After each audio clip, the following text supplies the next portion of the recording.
सहेली।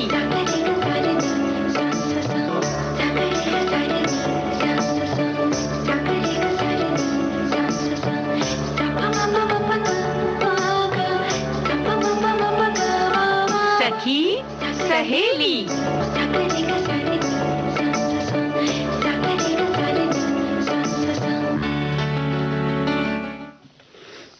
तो सभी सखियों और श्रोताओं को और रेणु जी आपको मेरा प्यार भरा नमस्कार। नमस्कार नमस्कार सभी श्रोताओं को मेरा भी नमस्कार। तो भाई हम लेकर हाजिर हो गए और बहुत सारे विषयों के साथ एक बार फिर हम हाजिर हैं।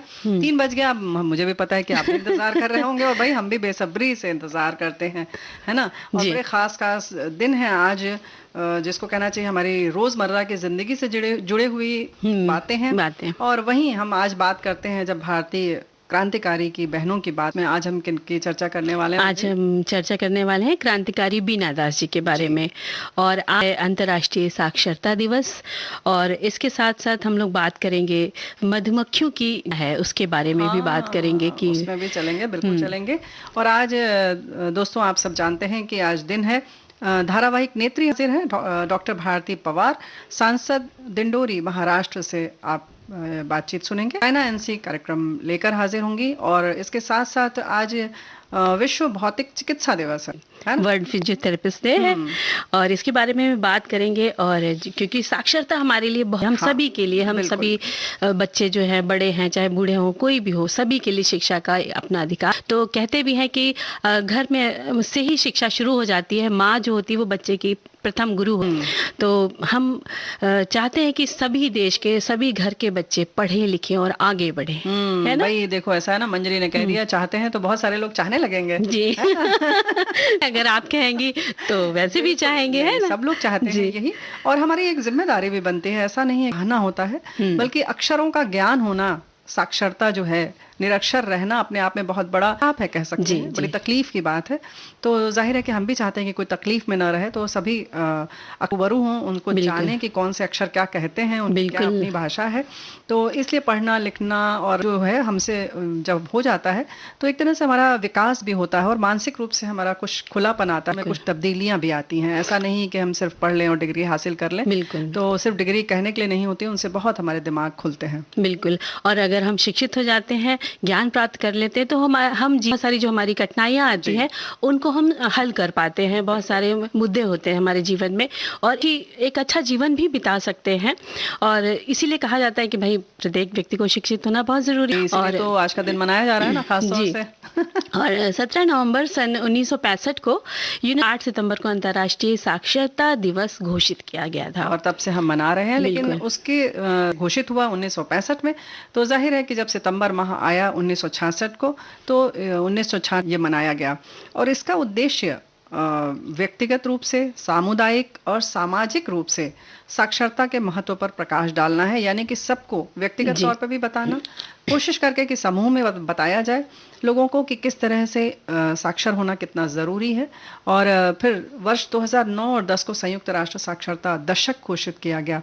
इसकी इतनी महत्ता को देखते हुए समारोह का आयोजन, बस्तियों में जाकर शिक्षा प्रदान करना जहाँ पर के लोग नहीं पढ़ाई कर पा रहे हैं पैसे की वजह से, इस तरह से जो दशक मनाया गया उसमें ख़ास तौर से घर घर जाकर शिक्षा की अलग जगाई गई। माता पिता को शिक्षा के महत्व बारे में बताना, फिर उनको जो समस्याएं आ रही हैं उनको दूर करके कोशिश करना कि लोग शिक्षित हों। बिल्कुल सही बात है। और हम सभी को चाहिए कि जो हमारे अपने आसपास ऐसे बच्चों को हम खोजें, उनके बारे में जाने कि ये शिक्षा प्राप्त किस वजह से नहीं कर पा रहे हैं, उनको क्या कमियां हैं। तो अगर उनको स्कूल जाने में दिक्कत आ रही, फीस नहीं भर पा रहे हैं, किताबें नहीं है, तो आप सब लोगों को जोड़ करके कुछ थोड़ा थोड़ा सा सहयोग दीजिए और इस तरह से उनको आप स्कूल भेज सकते हैं। उनके लिए किताबें और यूनिफॉर्म, ड्रेसेस वगैरह सब खरीद सकते हैं। और ये भी देखना है कि उन बच्चों से जो आजकल बाल श्रम कराने लग जाते हैं, उस वजह से भी नहीं भेजते हैं बच्चों को पाठशाला, तो उन चीज़ों को भी रोकना हमारा ही कर्तव्य है। और बाल श्रम की वजह फिर वही आती है कि आर्थिक तंगी होती है और इसलिए सोचते हैं कि बच्चा कमाने लगे तो हमारे घर में जो है पैसों से मदद हो जाएगी। तो वो जो है ना, जो हमें जड़ में जाना जरूरी है कि कारण क्या है। जैसे तुमने कहा ना कि शिक्षा नहीं दे पाने का कारण क्या है, तो ये तो एक मुद्दा हो गया कि पैसे की कमी। दूसरा दूसरा एक विचारों की भी कमी होती है कि हम मानकर चलते हैं कि ज़रूरत क्या है, अंततः तो फिर शिक्षित होकर पैसा कमाना है, तो पहले ही पैसा कमाना शुरू कर दो। तो ऐसा नहीं है। ऐसे लोगों को समझाना, उनकी काउंसलिंग करना, उनके संग बैठ के कुछ सेशन करना और ज़रूरत पड़ने पर जो भी आपके मुद्दे हैं, जो शिक्षा के बारे में जो कह सकते हैं ना कि बड़े सशक्त पहलू हैं उसके, उनसे उनको रूबरू कराना चाहिए, उनको बताना चाहिए कि ये चीज़ें हैं जिससे कि शिक्षित होना कितना ज़रूरी है। आप सारे काम सबसे नहीं करवा सकते। अब जैसे छोटी-छोटी चीज़ें हैं, टिकट देखना है, स्टेशन आ गया प्लेटफॉर्म पर देखना कि किस स्टेशन पर उतरना है, फ़ोन नंबर याद करना है, ऐसी बहुत सारी चीज़ें हैं, दवाएं हैं, दवाओं को पढ़ना, उनका नाम पढ़ना, ये सारी चीज़ें साक्षरता से जब आती हैं तो कितनी ज़िंदगी आसान हो जाती है। बिल्कुल। और इसके लिए क्या होता है कि चाहे बालक हो, चाहे बालिका हो, सबको पढ़ना ज़रूरी है। और अगर कहते हैं कि बालिका अगर शिक्षित होती है तो वो पूरे परिवार को, बड़ी होकर के अपने समाज को, सब जगह वो बच्चों को शिक्षा प्रदान कर सकती है अच्छी। तो इस बारे में भी हमें ही सोचना है और जो माँ का कर्तव्य होता है कि भाई वो बच्चे को बहुत टाइम दे, घर के सारे काम करने के बाद भी बच्चों को बैठा के पढ़ाए अपने सामने। तो वो उस तरह का जब माँ करती है कि हाथ पकड़ के लिखाना, समझाना, खुद बच्चे से ज़्यादा बोलना, तो वो बच्चे जल्दी सीख जाते हैं। और इसलिए बच्चों को इसलिए कहते हैं कि स्त्री जब शिक्षित होती है तो 2 कुलों को पढ़ाती है, यानी अपने खुद तो पढ़ती ही है, आगे आने वाली पीढ़ी को भी वही संस्कार देती है और शिक्षा के महत्व को समझती है। तो जाहिर है कि अपने बच्चों को भी एक और कदम आगे बढ़ाने का प्रयास करती है। बिल्कुल। और जो इस तरह के जो दिवस हम लोग मनाते हैं तो उसका उद्देश्य यही होता है कि सब लोग जागरूक हो जाए एक साथ, है ना। और कभी कभी क्या होता है कि रेणु जी के जो घर के बुजुर्ग होते जो पहले नहीं स्कूल जा पाए, नहीं पढ़े, तो उनके लिए भी अलग से कक्षाएं चलाई जाती हैं। रात के क्लासेस होते हैं, कभी दोपहर के होते हैं। तो अगर उनको लगे, अपनी रुचि है, शौक है, तो उस तरह के क्लासेस में भी जाकर वो पढ़ सकते हैं। बिल्कुल जाना ही चाहिए, रुचि हो नहीं हो, आप इसके महत्व को समझें। इसको प्रौढ़ शिक्षा अभियान भी कहते हैं। प्रौढ़ शिक्षा जो होती है, एडल्ट एजुकेशन, इसमें भी जाकर पढ़ाई करना चाहिए। वही कहते हैं ना, सीखने की कोई उम्र नहीं होती है, तो साक्षर होने की भी कोई उम्र नहीं होती है। और ऐसे कुछ लोग तो अपने आप ही अखबार आदि पढ़ के भी पढ़ना लिखना सीख लेते हैं। तो जैसे भी आपको लगता है आप कोशिश करें और शर्म ना करें। बिल्कुल सही बात है। अच्छे चीज के लिए कदम बढ़ाने के लिए कोई उम्र नहीं होती है, कोई समय नहीं होता है ना? बिल्कुल। तो अब हम किस ओर बढ़े? हाँ, तो तुम बताओ। हम सोचते एक गीत सुन लेते हैं। जरूर।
पढ़ना, पोथी भी पढ़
भाई गुरुजी के पास जाने से तो बहुत लाभ मिलता है, लेकिन बिल्कुल। शारीरिक समस्याएं होती हैं तो किसी और के पास जाना पड़ता है ना। बिल्कुल, बिल्कुल जाना पड़ता है। वो बहुत ज़रूरी है कि कभी-कभी पैर मुड़ जाता है, हाथ में चोट हाँ, लग जाती है, तो अकड़न-जकड़न जो भी समस्याएँ हो जाती तो उसके बिल्कुल। लिए हमें फिज़ियोथेरेपिस्ट के पास जाना हाँ, पड़ता और है। ये विषय ऐसा है, यानी कि यूँ कहें कि फिज़ियोथेरेपिस्ट जो होते हैं, अभी तक इनके बारे में बहुत ज़्यादा इतना प्रचलन नहीं था। लोगों को लगता था कि दवा खा लिया, खुद एक्सरसाइज़ कर ली या कुछ और कर लिया, या वो बहुत पारंपरिक रूप से उसको खींच-तान के बिठा हुँ, लिया हाथ-पैर को और वो ठीक हो गया। हुँ, तो ऐसा नहीं है। बहुत अब लोग जागरूक भी हो गए हैं, और बिल्कुल। ज़ाहिर है कि जब ये दिन मनाए जाते हैं तो इसीलिए मनाए जाते हैं कि लोगों को पता चले कि ये भी हमारे शरीर के लिए एक सही कितने दिशा है, और जी। इनके क्या महत्व है ना? बिल्कुल। विश्व भौतिक चिकित्सा संघ, जो कि दुनिया के सभी भौतिक चिकित्सक या फिजियोथेरेपिस्ट का प्रतिनिधित्व करता है, इसकी स्थापना 8 सितंबर सन 1951 को हुई थी। वैसे इसे वर्ल्ड फिजियोथेरेपी कहा जाता है और इसकी आधिकारिक घोषणा 8 सितंबर सन 1996 को की गई थी। तभी से इस दिवस को मनाया जाने लगा। और जैसे कि हमने अभी कहा ना कि कभी मोच आ गई, जैसे तुमने जी। कहा, और कभी-कभी ऐसा होता है कि हमें पता नहीं चलता है और धीरे-धीरे किसी खास हम जोड़ों का, अपने शरीर के किसी भी हुँ, संधियाँ बहुत सा है ना, हुँ, हुँ। हमारे कोहनी में है, कलाई में है, कंधे में है, गर्दन में है, कमर में है, घुटने बहुत में है, सारे। हाँ, बहुत सारे हैं।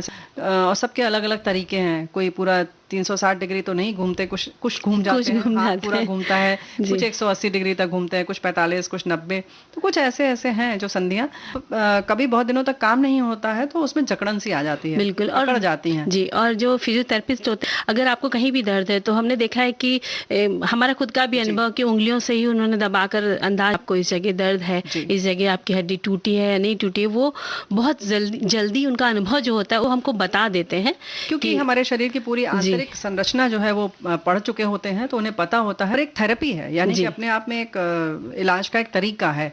जैसे कि हम कहते हैं एलोपैथी है, पैथी बिल्कुल। है, थेरेपी है, जिसमें कि अलग-अलग तरीके से व्यायाम, सेक और इन सब के माध्यम से इलाज किया जाता है। बिल्कुल। और ख़ास तौर से जैसे ऑस्टियोआर्थराइटिस हो, अल्ज़ाइमर रोग हो या पीठ का दर्द हो, जैसे हमने कहा ना अकड़ जी। जाती है अक्सर, तो उसमें इसका हुँ। इलाज इससे करते हैं। बिल्कुल। और पार्किंसंस रोग है, मांसपेशियों में जो खिंचाव होता है वो है, और संधि शोथ जैसा आपने पहले भी कहा था, संतुलन विकार है, जलन, या कोई जब दुर्घटना हो जाती है हुँ, उसमें भी ये फिजियोथेरेपी दी जाती है, और इससे क्या होता है कि दर्द में राहत मिलती है, और जब ये देते हैं तो तनाव जो होता है वो भी कम होता है, और आपकी जो सहन शक्ति होती है उसमें भी आपको फायदा मिलता है। तो कई बार होता है ना रेणु जी, कि हमें चोट लग गई और हमारा हाथ ऐसा घूम गया और हम उसको सीधा नहीं कर रहे हैं कि जी। दर्द होगा, लेकिन जब हम फिजियोथेरेपिस्ट के पास जाते हैं तो ऐसी मसाज, ऐसी मालिश वगैरह सब करते हैं, प्रेशर पॉइंट उसको देते हैं कि वो ठीक से काम करने लग जाता है। ऐसे तो ही बहुत सामान्य सी समस्या है, और खास तौर से हमें लगता है बहनों को ही ज़्यादा होती है, फ्रोज़न शोल्डर। जी, जैसे कि हमारे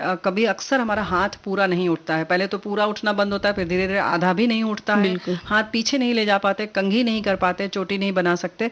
तो कुछ ऐसी समस्याएँ होती हैं, फ्रोज़न शोल्डर हो जाता है, या कभी-कभी जब बहुत लंबे समय तक हमें प्लास्टर आदि चढ़ता है हाथ में, तो उसके बाद तो जब हमारा हाथ खुलता है और कभी ज़्यादा लंबे समय हो गया, 1.5 महीने से ज़्यादा, 3 महीना, 4 महीना, तो फिर वो हाथ जो है, हाथ या पैर, जो भी शरीर का जो अंग होता है उसमें गति नहीं रहती है, या वो आप मूव नहीं कर पाता, जी, मूवमेंट नहीं होता है। तो ऐसे में फिर उसको फिर उसी पूर्व दशा में लाने के लाने लिए के कि लिए। वो वैसे ही चलने फिरने लगे, हाथ पैर हमारा हिलने डुलने लगे, तो तरह-तरह से इसमें सेकाई की जाती है, कुछ-कुछ व्यायाम करवाते हैं। जी। और एक बात और है मंजरी, की हुँ, हम वैसे लाख सोचे घर में ना कि कर आज हम ये लेंगे। कर लेंगे, हो नहीं पाता, बिल्कुल है नहीं ना? हो पाता है, क्योंकि खासकर क्या होता है, महिलाएं सबके लिए तो कर देंगी हुँ। और अपने लिए नहीं ध्यान नहीं, देती। तो ये बात तो हमारे भाई लोग भी नहीं कर पाते हैं। फिर उन्हें हम लोग करवाते हैं, हाँ, सब उन्हें करवाते करवाना हैं ना। पड़ता है। हाँ, और लेकिन बहनों उसके लिए को भाई कभी-कभी लोग के डाँट भी लिए बहुत सुननी पड़ती है ना, कि अगर हुँ। उनसे कहो कि एक्सरसाइज करो, नहीं करना भाई। तो हाँ, ये भी लेकिन चीज़ मतलब होती करवा है। करने को कोई भी तैयार नहीं जी। है। और एक बात और है कि ख़ास तौर से 10 बार करना है किसी चीज़ को, 10 हुँ, तक गिनती गिन के, अगर उसको 50 बार करना है तो हम 5 या 10 बार के बाद बोर हो जाते हैं और बोल छोड़ देते हैं। बिल्कुल। इसलिए इनका महत्व अलग है। और सेक की भी जो बात होती है, कुछ इलेक्ट्रॉनिक तरीके से, कुछ कभी वैक्स की सेक दी जी, जाती है, तो ये वो देखते हैं कि बाकायदा कि आपको किस तरीके की सेक की ज़रूरत है और उस तरह से इलाज किया जाता बिल्कुल, है। कभी-कभी तवे पे कपड़े से भी कर लेते हैं सेक। उसमें बहुत सारी जी। वो भी डालते हैं, औषधियाँ होती हैं, औषधियाँ। उनके साथ सेक की जाती है। बिल्कुल। जी।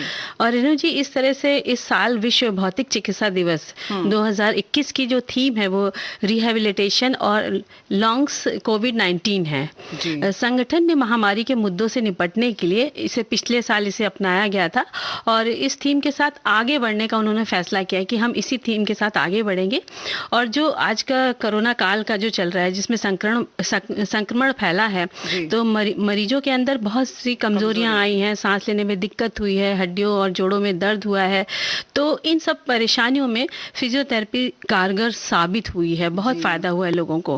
तो भाई शारीरिक गतिविधियां, जैसे हमने कहा, कार्यक्षमता को सही रखने में और कुछ व्यायाम आदि के माध्यम से जो ये करते हैं हमारे फिजियोथेरेपिस्ट, इसको समझना होगा हमें। और इसको मनाने का यही उद्देश्य भी है कि ये जागरूकता आए। जैसे हमने कहा ना कि पहले हम सोचते थे कि अरे फिजियोथेरेपी क्या करेगा, थेरेपिस्ट क्या करेगा, या हम फिजियोथेरेपी क्यों करवाएं, लेकिन इससे बहुत लाभ मिलता है और ये एक अपने आप में पूरी एक विधा है ठीक करने की, तो हमारे शरीर के लिए, स्वास्थ्य के लिए बहुत ज़रूरी है।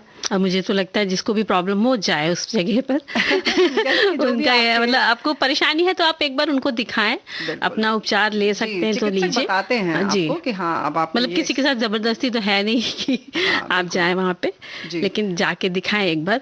नहीं, मतलब अगर आकर चिकित्सक कहते हैं तो आप अवश्य दिखाएं, उसमें ना सोचें कि ये ऐसे ही ठीक हो जाएगा, हमने दवा कर ली है, बाकी इलाज करवा लिया, ऑपरेशन करवा लिया, ठीक हो जाएगा।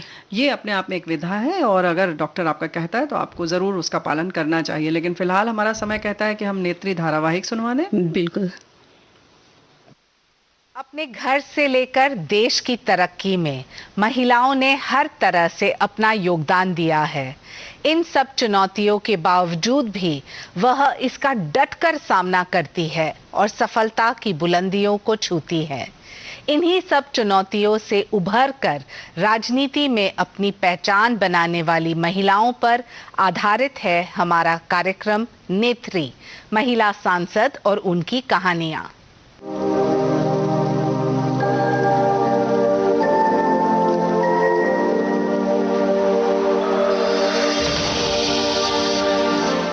नमस्कार, स्वागत है आप सबका। मैं हूं शाइना एनसी और आज हमारे साथ मौजूद है डॉक्टर भारती प्रवीण पवार, जो महाराष्ट्र के डिंडोरी से लोकसभा सांसद है।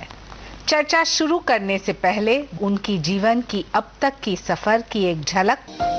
महाराष्ट्र के नासिक जिले के एक छोटे से गांव नरुल कलवा में श्री किसान राव और श्रीमती के शांताबाई के घर 13 सितंबर 1978 को भारती प्रवीण पवार का जन्म हुआ।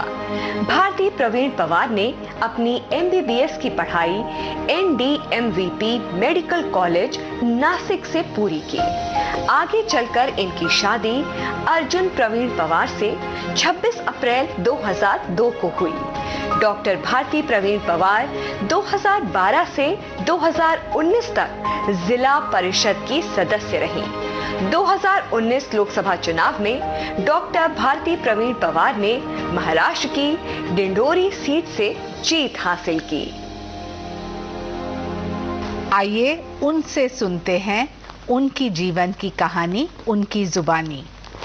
नमस्ते भारती जी। नमस्ते शाइना जी। सबसे पहले ये सफर डॉक्टर से सांसद, राजनीति और डॉक्टर में क्या ताल्लुक है?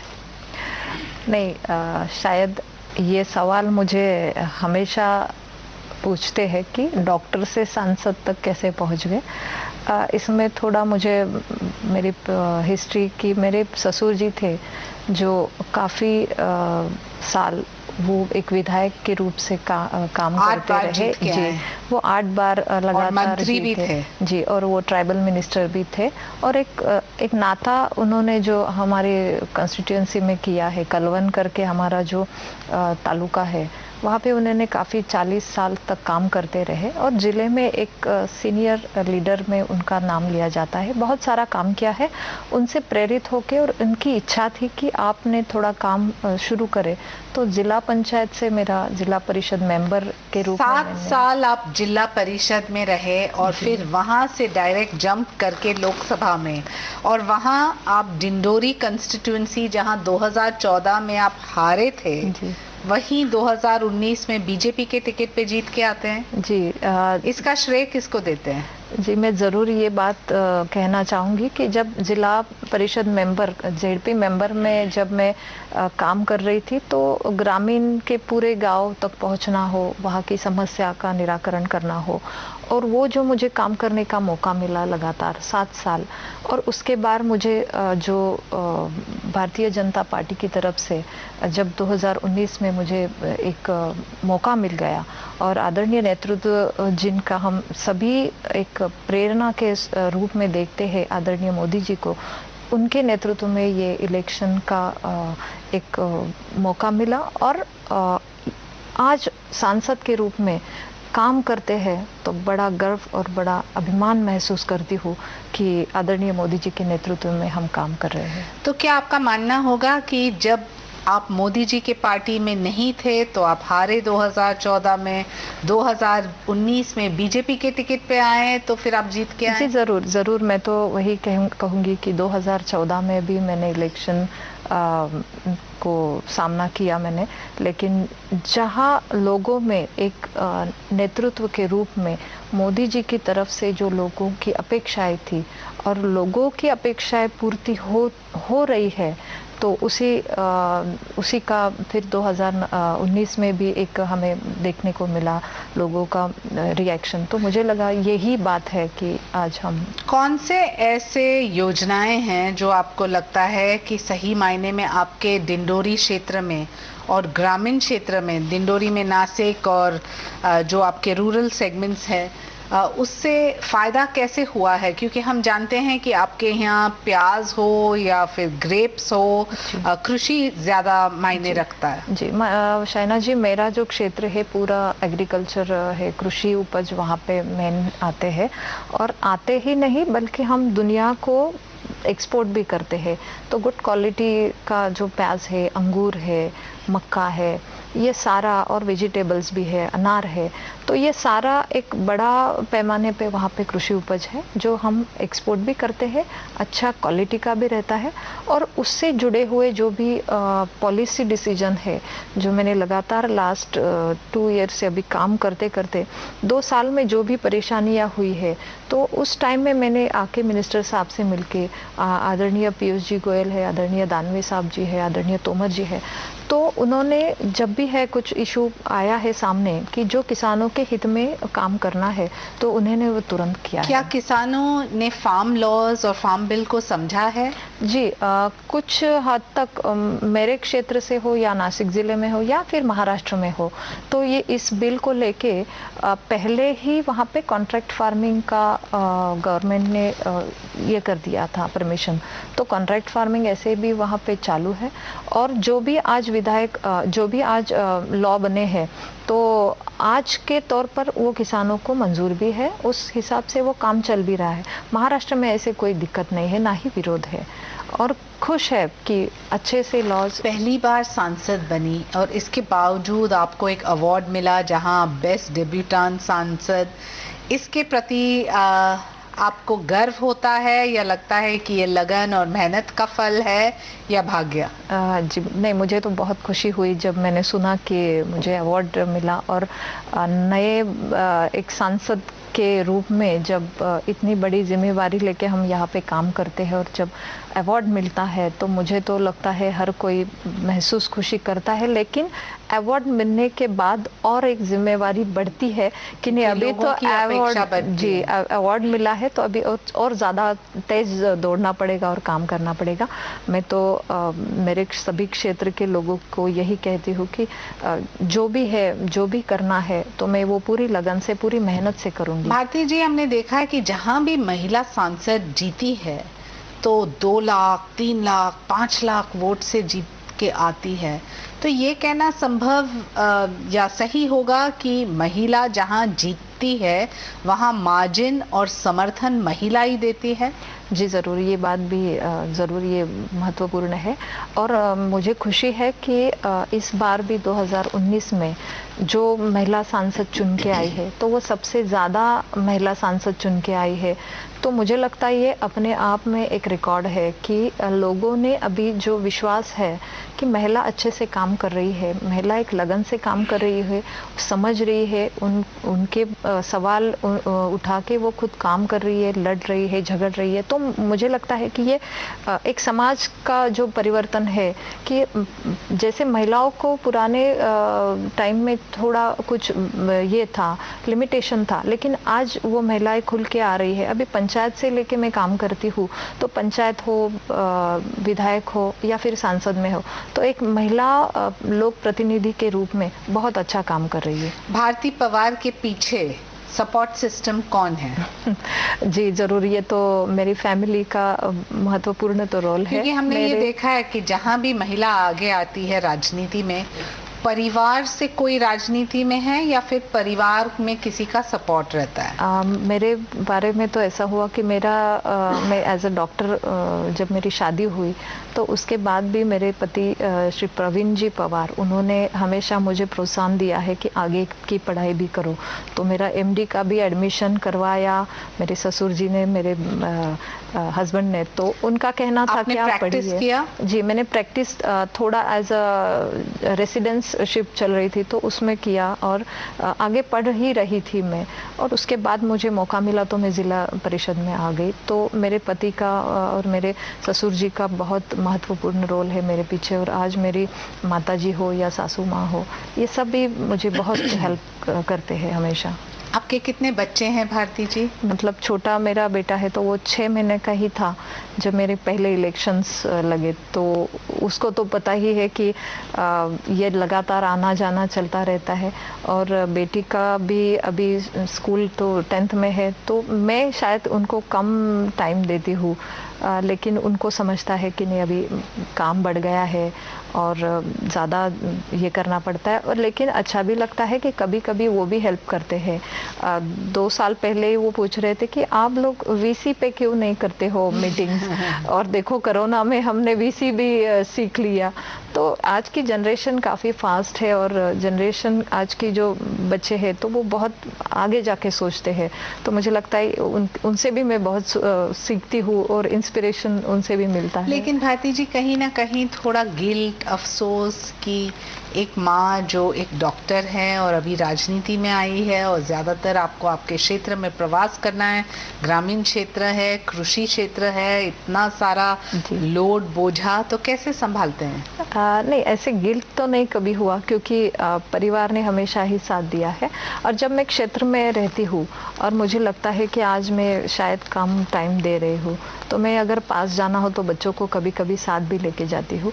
और उन्हें भी सीखना है कि क्या काम है, क्या हम क्या कर रहे हैं, और कुछ उनका भी पार्टिसिपेशन अगर आए इसमें, क्योंकि सोशल रिस्पॉन्सिबिलिटीज़ का अगर मतलब हम पहले से ऐसे सीखते जाए तो एक अच्छा इम्पैक्ट होता है। क्योंकि मैं खुद भी मेरे पेरेंट्स के साथ, मेरे माताजी के साथ हम जाते थे गांव में ग्रैंड पेरेंट्स के यहाँ, तो वो आज भी मुझे भाता है कि नहीं, वहाँ वो जनरेशन, उनका काम, उनकी मेहनत, तो ये आज भी मुझे बहुत उपयोगी रहता है। तो मुझे लगता है मैं टाइम का थोड़ा कम लेकिन करती हूँ एडजस्ट। तो टाइम मैनेजमेंट की है? जी की है।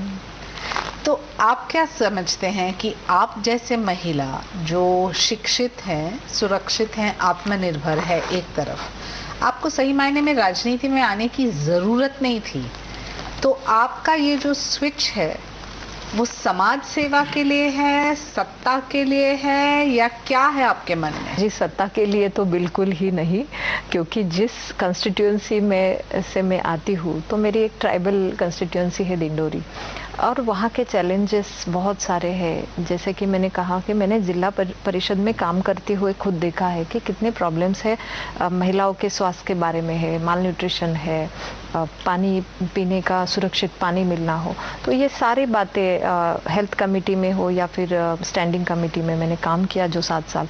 तो मुझे लगा कि और भी काम बढ़ाना चाहिए। और माननीय मोदी जी ने हमेशा कहा है कि एक सुशिक्षित, मतलब जो पढ़े लिखे हो, जो युवा है, उन्होंने आना चाहिए, उनके प्रोफेशनल्स, उनके ज्ञान का उपयोग यहाँ भी होना चाहिए। क्योंकि जब यहाँ पे लोग आएंगे जो पढ़े लिखे हो, जो उनको पता है क्या इम्प्लीमेंट करना है, जो कि एक पॉलिसी डिसीजन में अच्छे से प्रूव कर सके, तो बहुत सारा अच्छा काम हो पाएगा। और मुझे लगा उनकी ये बात बहुत ही सही है। जब आज हम काम करते हैं तो बहुत चैलेंजेस को देख के हम सोचते हैं, पढ़ते हैं और उसमें से कैसे रास्ता निकाले जाए। जी, तो ये बहुत हेल्पफुल है। लेकिन जिला परिषद और लोकसभा में अंतर क्या है? जी, बहुत अंतर है।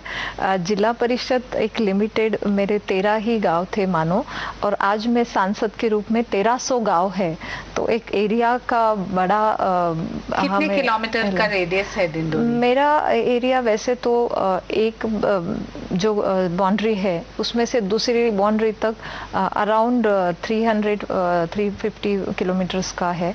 तो मुझे लगातार वो मेरे 10 तहसील आते हैं मेरे क्षेत्र में। बहुत प्रवास जी, बहुत प्रवास। तो मेरा एक राउंड भी होने को मुझे कम से कम 5-6 दिन लगते हैं, अगर मैं 2-2 तहसील तक का एक इसमें और आप बहुत प्रवास करते हैं? मेरा प्रवास बहुत है, मैं घर पे कम रहती हूँ और प्रवास इसीलिए करना पड़ता है कि जब हम वहाँ पहुँचते हैं, जाते हैं, तो आप तो समझते हैं क्या है। क्योंकि लास्ट टाइम सूखा है तो उस टाइम मीटिंग्स किए, फिर बेमौसम की बारिश हो गई, नुकसान हुआ है खेतों में, पानी की वजह से खेत बर्बाद हो रहे, तो उस टाइम ये सब, जैसा कि एग्रीकल्चर कंस्टिट्यूएंसी है, तो वो सब देखेंगे। वहाँ जाके अगर पंचनामे हुए हैं कि नहीं, वहाँ पे क्या हो रहा है, मदद मिल रही कि नहीं, तो ये सब बातें सिर्फ फ़ोन पे या फिर देखने से नहीं, हमें खुद वहाँ पे पहुँचना ज़रूरी होता है। भारती जी, आपने कहीं बैंकिंग को लेके एक सवाल उठाया पार्लियामेंट में, कहा कि सभी पत्र आते हैं तो अंग्रेजी में, और कृषि क्षेत्र के आपके जो किसान हैं उनको सिर्फ हिंदी या मराठी पढ़ना आता है, तो इसमें परिवर्तन लाने की आवश्यकता है। क्या इसमें सफलता हुई? जी ज़रूर, ये बहुत महत्वपूर्ण सवाल रहा, जिनकी खुद आदरणीय लोकसभा स्पीकर ओम बिरला जी ने भी, उनका भी कहना था कि ये बहुत महत्वपूर्ण है। क्योंकि जब पेपर्स आते हैं बैंक में, कोई भी फॉर्मेट आता है तो वो इंग्लिश में आता है। तो मेरी यही रिक्वेस्ट रही कि या तो ये रीजनल लैंग्वेज, जैसे हमारे यहाँ मराठी है, या फिर हिंदी में हो, ताकि वो पढ़े और क्या है उसके नॉर्म्स क्या है उनको समझे और फिर वो साइन करे। नहीं तो बहुत सारा टाइम उनको पता ही नहीं होता है कि क्या पेपर्स पे वो साइन कर रहे हो, और बाद में पता चलता है कि किसान को ये पता ही नहीं था। तो शायद ये थोड़े छोटे चेंजेस है, लेकिन वो होने की ज़रूरत है। आपके क्षेत्र डिंडोरी में प्याज हो या अंगूर हो या मकई, हमने देखा है कि इरेगुलर वेदर पैटर्न्स और क्लाइमेट चेंज के साथ बहुत नुकसान होता है। एक तरफ आप के पिछले शासनकाल ने जलयुक्त शिवार का अभियान चलाया। कौन से ऐसे अभियान हैं जिससे आपको लगता है किसान को नुकसान नहीं होगा?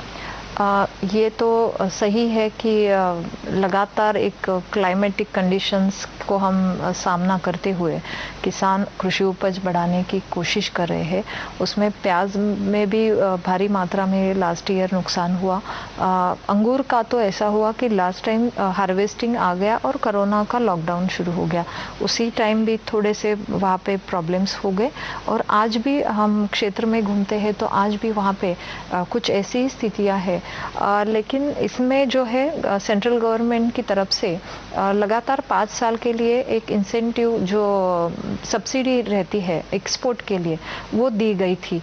तो उसका ऑटोमेटिकली उसका अच्छा ही लाभ हुआ किसानों को। तो वो 31 दिसंबर तक की थी और आज हमने फिर से डिमांड की है, रिक्वेस्ट की है कि वो सब्सिडी कंटिन्यू रखे ताकि किसानों को उसका फ़ायदा मिले। उसका प्रपोजल अभी दिया है, वो 1 जनवरी से आने वाला है। उसका अभी फाइनल हुआ नहीं है सब्सिडी, लेकिन वो होने वाला है। एक बात ये हुई। दूसरी बात जो है कि किसान रेल से हो या फिर ट्रेन से कोई भी हो, तो वो कृषि उपज के लिए 50% का सब्सिडी कृषि उपज के लिए दी है। मुझे लगता है ये भी बड़ी मात्रा में किसानों को लाभ है। जैसे आपने कहा कि जलयुक्त शिवार हमारे मिनिस्टर थे महाराष्ट्र के आदरणीय देवेंद्र जी फडणवीस, उनके टाइम पे ये अच्छे से इम्प्लीमेंट भी हुई और आज अच्छा एक रिजल्ट भी मिल रहा है कि पानी की अवेलेबिलिटी बढ़ गई है। और उसके कारण भी कृषि सिंचाई योजना हो या फिर अनेक ऐसी योजनाएं हैं जिनका को फायदा प्रायोरिटी में कौन से ऐसे 3 चीज है जो आप आपके क्षेत्र में करना चाहेंगे तुरंत? प्रायोरिटी में तो मेरा तो यही रहता है कि एमएसपी जो चालू है, तो एमएसपी खरीद की योजना जो है बहुत अच्छी रही। लास्ट ईयर में हमने मक्का का जो टारगेट था वो 4 टाइम लिया। आदरणीय दानवे साहब ने और पीयूष जी ने उसमें बहुत ही मदद की हमें। और जैसे वहाँ पे जरूर जैसे कृषि उपज आ रहा है वो सही मात्रा में उसका लाभ मिले, तो एमएसपी का अच्छा सा इम्प्लीमेंटेशन हो। और फिर आप यहाँ की पानी के बारे में ज़्यादा काम करना ज़रूरी है। तो मेरा लक्ष्य ही रहेगा कि पानी के बारे में ज़्यादा जल शक्ति मंत्रालय हमारा उस हिसाब में काम भी कर रहा है। आज हमें खुशी है कि जो जल जीवन मिशन है उसमें ज़्यादा काम चालू हुए हैं। आज उस का नीचे सर्वे हो रहा है, तो शायद इसमें मुझे और काम ज़्यादा बढ़ाना पड़ेगा। भारती जी, आप एक परिवार से आते हैं जहां राजनीति आपके ससुर के समय से आप देखते आ रहे हैं, लेकिन उन महिलाओं के लिए जिनको ये फैमिली सपोर्ट नहीं है, उनके लिए कितना कठिन होता है और उनके लिए क्या आप 33% आरक्षण के लिए संघर्ष करेंगे? मैं तो यही कहूँगी, आप एक महिला हो और फिर राजनीति में कैसा होगा ऐसे नहीं सोचना है। आपको बस काम करना है। और जब आप काम करते जाते हो लगन के साथ, जो चैलेंजेस है उनको आप सीखते हो और आगे बढ़ते हो, तो मुझे लगता है हर एक जो लोगों का जो सपोर्ट वो मिलता ही है। नेसेसरी नहीं है कि आप पॉलिटिकल फैमिली से ही आओ। तो मुझे लगता है पूरा डिवोटेड काम देखने का नजरिया, मुझे कहने का तात्पर्य, एक आ रही है राजनीति में, उनको कोई जरूरी नहीं है कि इस गंदे क्षेत्र में आना, ऐसा एक मानसिकता है। तो वो मानसिकता को कैसे बदलेंगे? नहीं, लेकिन यहाँ पे आते हैं, काम करते हैं, तो मुझे तो मतलब हमें खुद को तो अच्छा लगता है कि हम सोशल लाइफ में और ज़्यादा काम कर रहे हैं। ऐसे ही डॉक्टर का सोशल लाइफ से ही अटैचमेंट रहता है, और यहाँ पे भी एज अ डॉक्टर वहाँ पे एक लिमिटेड रहता है, लेकिन यहाँ पे तो बहुत सारे फील्ड में काम करने का मौका मिलता है। तो मुझे लगता है अच्छा काम करो तो लोग कभी सोचते नहीं हैं कि आप कहाँ से आए हो, या फिर आप एक महिला हो, या फिर आपको आरक्षण है इसीलिए आप आ रहे हो, ये नहीं मैटर करता है। जैसे एक बच्चा जब मेरिट से खुद मेहनत करके मेरिट से उसका एडमिशन होता है तो वो ज़्यादा उसको अच्छा लगता है। तो मुझे भी वैसे ही लगता है कि काम करो, काम इतना करो कि लोगों ने बोलना चाहिए कि हाँ ये काम कर रहे हैं और उस हिसाब से हमें मौका मिलता है। मुझे लगता है लोग हर बार काम करने से मौका नहीं मिलता है, और टैलेंट दिखाने के लिए आपको एक मौका की आवश्यकता भी है जी। तो उस परिप्रेक्ष्य में जब आप देखें, आज 17th लोकसभा में हमारे पास 78 महिला है सांसद लोकसभा में। अब आप ये नंबर को देखें तो पिछले 2014 से अभी 2019 11 से 14% हुआ है, लेकिन अभी भी मंजिल बहुत कठिन है। जी, मंजिल बहुत कठिन है, और हम जैसा कहे कि और नंबर ज़्यादा आने चाहिए महिलाओं के, ताकि एक और अच्छा ये मिले कि महिलाएं इसमें भी कामयाब रही है, जो कि आज सांसद के मतलब सांसद के रूप में यहाँ तक पहुँचना और काम से हमारे लोगों को एक विश्वास दिलाना, ये सही में एक बड़ा चैलेंज है। और मैं मानती हूँ कि भविष्य में ज़रूर ये नंबर्स और बढ़ेंगे ही, और मुझे नहीं लगता है कि कोई इसमें और ये लेना चाहिए कि नहीं महिला है तो ये होना नहीं। जो ज़रूर आप काम करते हो तो आपको वो मौका मिलता ही है। आज बहुत अच्छी लड़कियाँ हैं जो हमारी कि बहुत आगे आके काम कर रही है। सोशल लाइफ में भी आज कॉलेज की लड़कियाँ बहुत इन्वॉल्व कर रही है, और मैं तो कहूँगी कि हमारा तो इतिहास रहा है महाराष्ट्र का भी, और ऐसे ही कि जैसे राजमाता जिजाऊ का है, अहिल्या देवी होलकर जी का है, झांसी की रानी हो, सावित्रीबाई फुले जी हो, रमाबाई अंबेडकर जी, तो मतलब ये जो इतिहास है और अंतराल में जाने वाली हमारी कल्पना जी चावला हो, तो मुझे लगता तो है आपको प्रेरणा मिलती है सावित्रीबाई फुले जी से? जरूर, मुझे बहुत प्रेरणा मिलती है। और उन्होंने अगर उस टाइम एक रेवोल्यूशन नहीं किया होता, क्रांति नहीं, उन्होंने तो बहुत झेला है हमारे लिए। जी, आपके हॉबीज क्या हैं?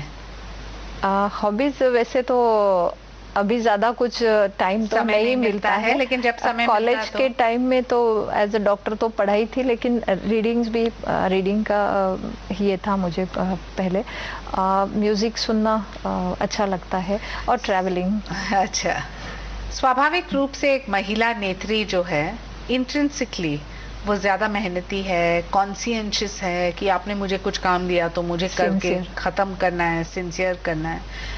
तो ऐसे कौन से आपके 2 या 3 क्वालिटीज हैं जो आपको लगता है आपको आगे लेके आए हैं?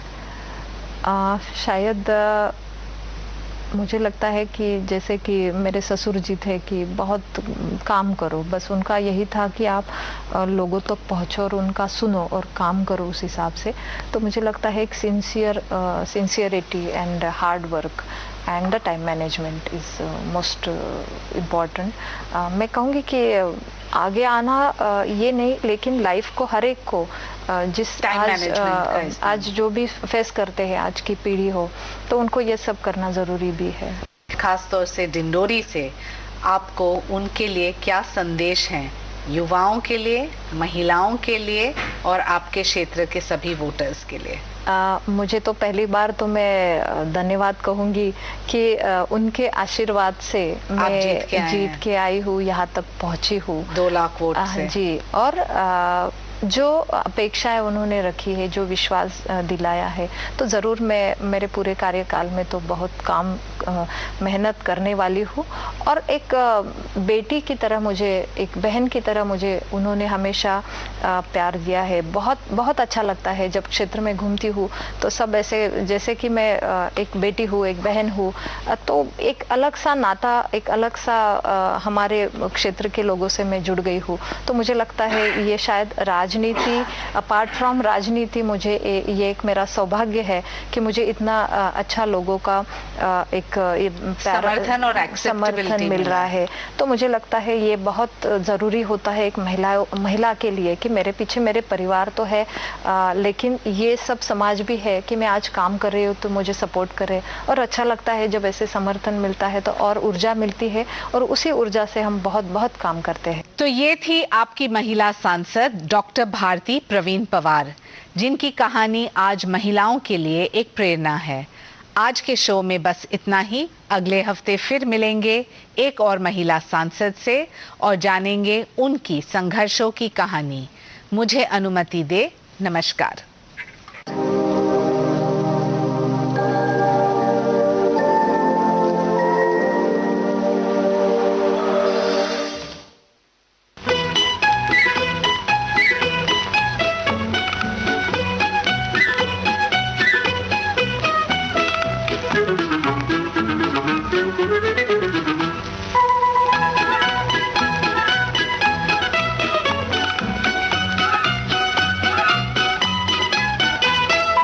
देखो कसम से कहते हैं तुमसे हाँ, तुम भी जलोगे हाथ मलोगे रूठ के हमसे हाँ।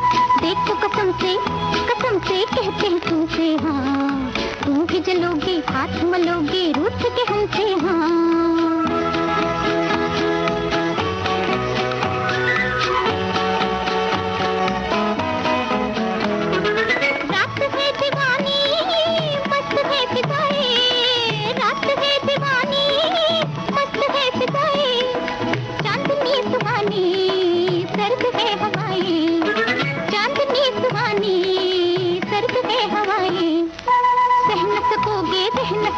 कहते हैं तुमसे हाँ, तुम भी जलोगे हाथ मलोगे रूठ के हमसे हाँ। हाँ देखो कसम से कहते हैं तुमसे हाँ, तुम भी जलोगे हाथ मलोगे रूठ के हमसे हाँ।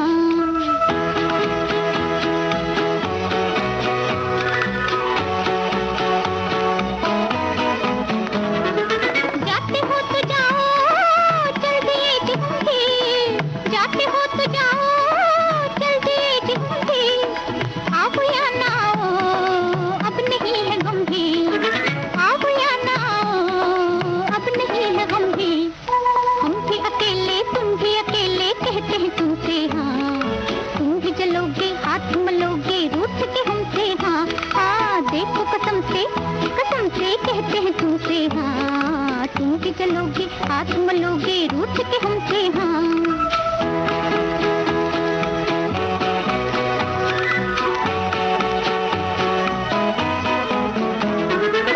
लगाई तुमने ये कसम कसम से, क्या लगाई तुमने ये कसम कसम से, लो ठहर गए हम कुछ कहो भी हमसे, लो ठहर गए हम कुछ कहो भी हमसे, बन के न चलिए तन के न चलिए कहते हैं तुमसे हाँ, तुम भी जलोगे हाथ मलोगे रूठ के हमसे हाँ।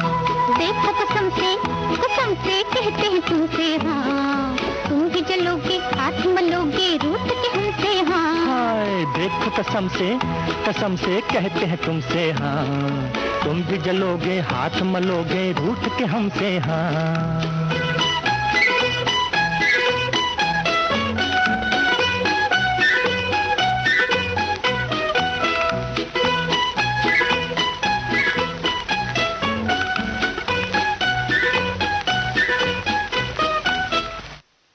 तो भाई ऐसा है ना कि बात है ना, हमारे बहुत सारे क्रांतिकारियों ने भी कह दिया कि भाई हमने भी कसम खा ली है कि सर झुका सकते नहीं है। बिल्कुल बिल्कुल रेणु जी। और हम बात कर रहे हैं आज क्रांतिकारी बीना दास के बारे में। तो बीना दास भारतीय क्रांतिकारी और राष्ट्रवादी महिला थी। हथियार उठाकर इन्होंने अंग्रेजों को छकाया। 24 अगस्त सन 1911 कृष्णानगर बंगाल प्रांत में सुभाष चंद्र बोरू, प्रसिद्ध ब्रह्म समाजी शिक्षक बेनी माधव दास और समाज सेविका सरला देवी का जन्म हुआ था। अब भाई ऐसी जगह जन्म हुआ तो जाहिर है कि बचपन से ही उनके में क्रांतिकारी की जो कहने था संस्कार और उनके रगों रगों में वही खून बह रहा था। उन्होंने अपनी बहन कल्याणी दास जो क्रांतिकारी थी उनके साथ मतलब स्कूल के दिनों से ही अंग्रेजों के विरुद्ध होने वाली जो रैलियां थी, सभाएं थी, उसमें जाने लगी। बिल्कुल। वे अपनी माँ सरला देवी के निराश्रित महिलाओं के लिए बनाए गए आश्रम पूर्ण आश्रम में भी आती थी और इस तरह से कम उम्र में ही वे जीवन में मानवीय मूल्यों का स्थान होता है समझने लगी थी और स्वतंत्रता क्या होती है, आज़ादी के क्या मायने हैं। इस तरह के स्वभाव की क्रांतिकारी चेतना का विकास उनके हृदय स्थल और मानस पटल पर पोषित और अंकित हो रहे थे, यानी कि यही वो सब चीजें देख रही थी। और उनके विचारों को दिशा मिली अपने परिवार से, देशभक्ति के माहौल से और बंकिम चंद्र चटर्जी और गैरीवाल्डी जैसे लेखकों की यानी कि उनकी पुस्तकों के पढ़ने से वे अक्सर जो पढ़ती थीं। अच्छी पुस्तकों का अध्यापन में जैसे कि कहते हैं ना कि पढ़ता है वैसे ही हमारे जीवन पर भी, हमारे व्यक्तित्व पर भी उसका प्रभाव आता है।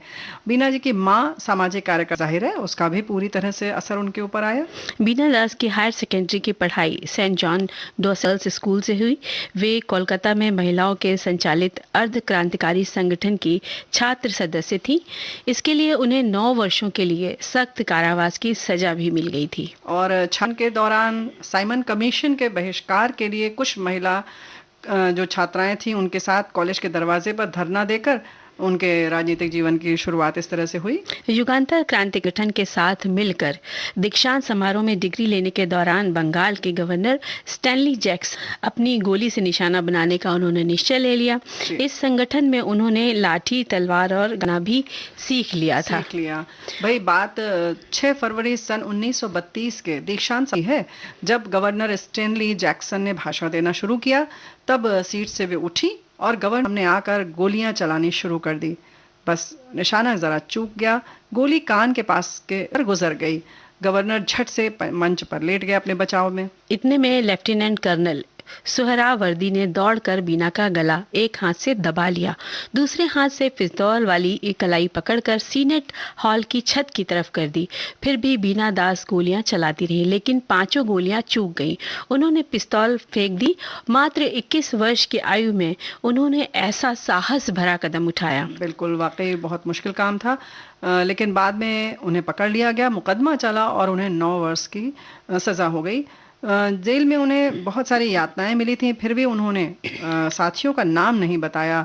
उन्होंने अदालत में कहा, बंगाल के गवर्नर उस सिस्टम का प्रतिनिधित्व करते हैं जिसने मेरे करोड़ों देशवासियों को गुलामी की जंजीरों में जकड़ा हुआ है। मैं गवर्नर की हत्या कर सिस्टम को हिला देना चाहती थी। जब वे जेल से रिहा हुई, फिर वे भारत छोड़ो आंदोलन में गईं, तो 3 वर्षों के लिए नज़रबंद कर दिया गया। उन्होंने युगांतर के सदस्य जतिन चंद्र भौमिक से विवाह किया। फिर तो वे देश के कार्यों में सक्रिय भूमिका निभाती रहीं और आज़ादी के बाद बंगाल विधानसभा की सदस्य भी बनी। और देखो, इतना संघर्षपूर्ण जीवन परिवार में बचपन से देखती रहीं। फिर उनके जब पति की मृत्यु हुई तो बहुत बड़ा मतलब त्याग की प्रतिमूर्ति कहना चाहिए। स्वतंत्रता संग्राम सेनानियों की जो पेंशन मिलती है उसे उन्होंने लेने से इनकार कर दिया। और उस समय के बहुत सारे ऐसे लोग रहे मंजरी, मैंने मतलब व्यक्तिगत तौर पे भी सुना है ऐसा। उन्होंने कहा देश को आज़ादी इसलिए नहीं दिलाई, इसलिए हमने नहीं अपनी आहुति दी कि हमें उसके बदले में कुछ मिले। ये हमारी जिम्मेदारी थी, हमारा कर्तव्य था। तो इतने महान विचार थे उस समय लोगों के। और उन्होंने भी कुछ ऐसा ही किया बीना दास जी ने, और उन्होंने पेंशन लेने से इनकार किया और ऋषिकेश के आश्रम में आकर रहने लगी।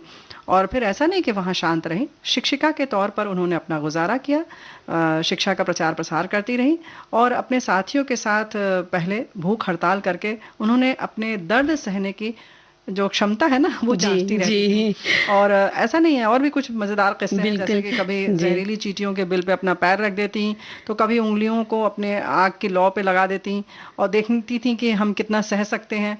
तो ये कहा जा सकता है कि सचमुच वो आग से खेलने वाली महिला क्रांतिकारी थी। बीना दास ने बंगाली में श्रृंखला, झनकार और पितृधन नामक 2 आत्मकथाएं लिखी और 26 दिसंबर सन 1986 को इस संसार से वे सदा के लिए विदा हो गए। रेणु जी, जब आप उनकी ये साहस भरी बातें पढ़ रही थी कि वो आग पर पैर रखती थी, चींटियों वो देखती थी, तो एकदम रोंगटे खड़े रहने वाली बात है कि कैसे अपने आप को वो लोग मजबूत बनाते हैं। और यूं कहें कि उसके बाद सबसे बड़ी बात जो लगती है कि किस तरह से बिल्कुल त्याग की प्रतिमूर्ति, और जाके फिर ऋषिकेश में रहने लगी इतनी दूर। तो ये जो कहते हैं ना कि बिल्कुल निर्विकार भाव से रहना।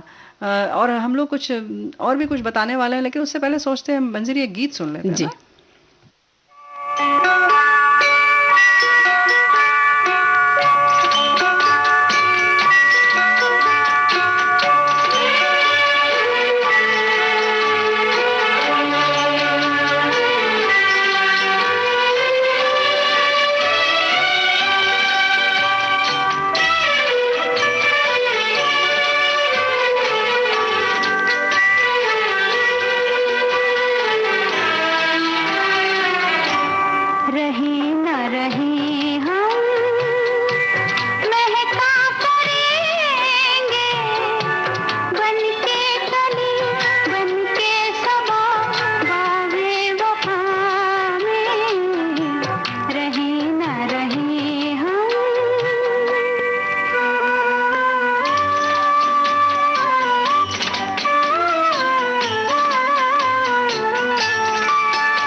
ऐसे बहुत सारी चीजें हैं जिनकी हम बात करना चाहते हैं, लेकिन फिलहाल आज हम मधुमक्खियों पर चर्चा करते हैं। उनका जो रचना संसार है बिल्कुल अलग है, और मेहनत करना तो भाई कोई इनसे सीखे, है ना। बिल्कुल। और संसार बहुत अनोखा होता है। एक एक बूंद शहद बनाने के लिए कितनी कितनी दूर चली जाती हैं, और जैसे लगता है कि पता नहीं कौन सी मशीन बनी हुई है इनके पास लगी हुई है जो इतना सुघड़ तरीके से बनाती है ना। बिल्कुल। कहीं बहुत ऊंची पेड़ पर, पहाड़ी गुफा के अंदर, और कहीं भी अपने छत्ते बनाती है ना। बिल्कुल, जहाँ से किसी की नजर न लग जाए। यानी वो अपना हर काम गुप्त रखना चाहती है, एकांत की तलाश करती रहती है, लेकिन फिर भी जंगली जानवर, बंदर, भालू जो होते हैं वो उन्हें शहद पसंद होता है, और वो पेट भरने के लिए अपने उनके छत्तों पर हाथ आजमा लेते हैं।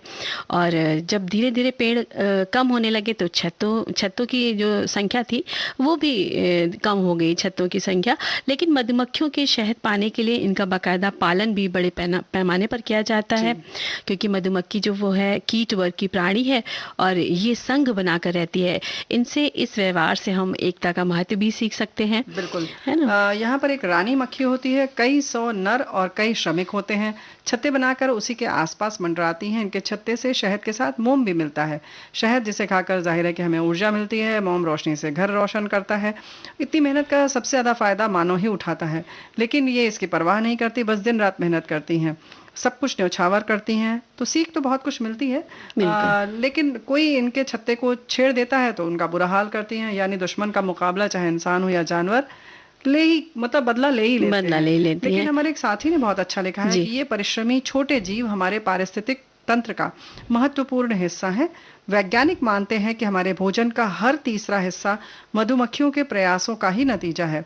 मधुमक्खी इतने सारे खाद्य पौधों को परागित करते हैं जो हमारे भोजन को स्वादिष्ट और पौष्टिक बनाते हैं, जिसमें फल, सब्जियां, नट्स शामिल हैं। मधुमक्खियों द्वारा जीवन पर्यंत पराग इकट्ठा करने के कारण छत्ते में मौजूद शिशुओं को आहार में प्रोटीन उपलब्ध हो पाता है। अपने पैरों से पराग इकट्ठा करते समय कुछ पराग फूलों के नर घटक से मादा घटक तक पहुंच जाते हैं।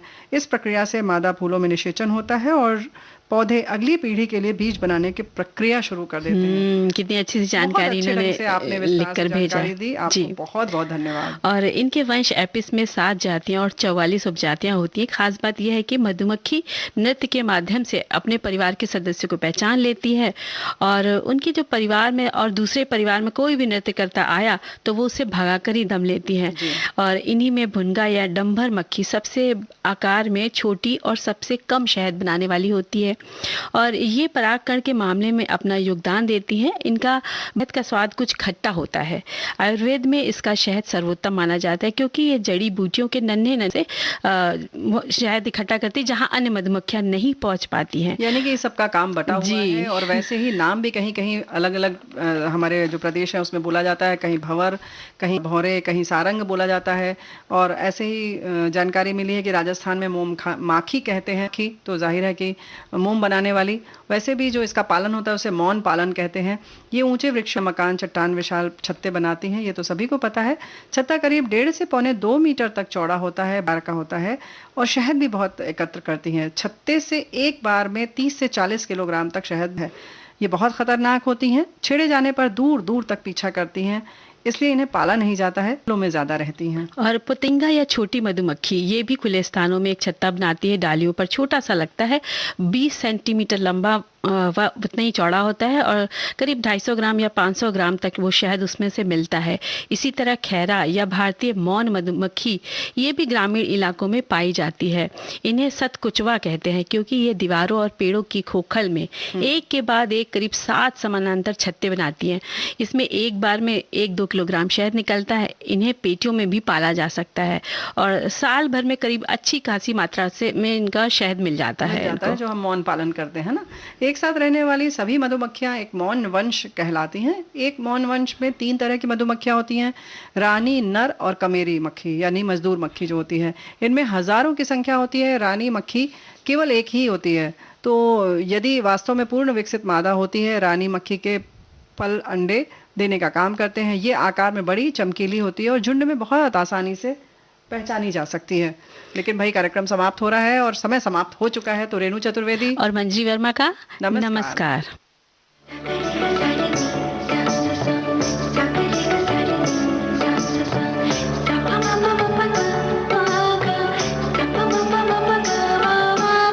सखी सहेली।